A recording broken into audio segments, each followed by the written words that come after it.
नमस्कार दोस्तों, स्वागत है आपका हमारी पाठशाला में। आज मैं आपके लिए लेकर आई हूँ कहानी जिसका नाम है जिंदगी की सीख।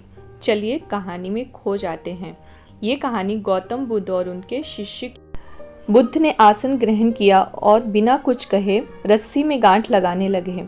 शिष्य अब भी उन्हें आश्चर्य से देख रहे थे। उन्होंने रस्सी में 3 गांठें लगाई और शिष्य को दिखाते हुए पूछा, आप सब मेरे हाथ में ये रस्सी देख रहे हो? आपके सामने ही मैंने इसमें 3 गांठें लगाई। अब मैं आपसे पूछता हूँ कि क्या ये वही रस्सी है जो गांठें लगाने के पूर्व थी? एक शिष्य खड़ा हुआ और बोला, तथागत, मैं इस रस्सी को भिन्न भिन्न दृष्टिकोणों से देखूं तो आपके प्रश्न के भिन्न भिन्न उत्तर पाता हूँ। एक दृष्टिकोण से लगता है कि रस्सी में 3 गांठें हैं, लगने में इसका स्वरूप परिवर्तित हो गया है। दूसरे दृष्टिकोण से लगता है कि रस्सी में कोई परिवर्तन नहीं हुआ है, इसका मूल स्वरूप तो वही है।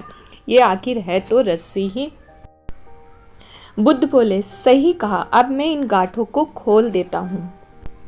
ये कहकर वह रस्सी के दोनों छोर को पकड़कर खींचने लगे। शिष्य ने उन्हें रोकते हुए कहा, तथागत, ये आप क्या कर रहे हो? इस तरह तो खुलने की बजाय गांठें और कस जाएंगी, तब ये खोलना और भी कठिन हो जाएगा। तो तुम ही बताओ कि इस रस्सी की गांठों को कैसे खोला जाए? बुद्ध ने पूछा। तथागत, इन गांठों को खोलने के लिए पहले हमें ये जानना होगा कि ये लगाई कैसे गई हैं। ये जानने के बाद ही हम इन्हें खोलने का प्रयास करना होगा। सही कहा, बुद्ध बोले, रस्सी और इनमें लगाई गांठों द्वारा मैं तुम्हें जीवन में आने वाली बड़ी समस्याओं के निवारण का सही तरीका बताना चाहता हूँ। रस्सी जीवन है और इसमें लगी गांठें जीवन में आने वाली समस्याएं। जब भी जीवन में समस्याएं आए तो पहले उन समस्याओं का कारण जानने का प्रयास करो।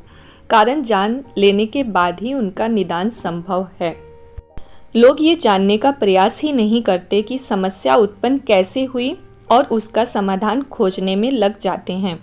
प्राय मेरे पास समस्याएं लेकर आने वाले पूछते हैं, मुझे अत्यधिक क्रोध आता है, इसका निदान बताइए। वे कभी जानने का प्रयास ही नहीं करते कि उन्हें क्रोध क्यों आता है।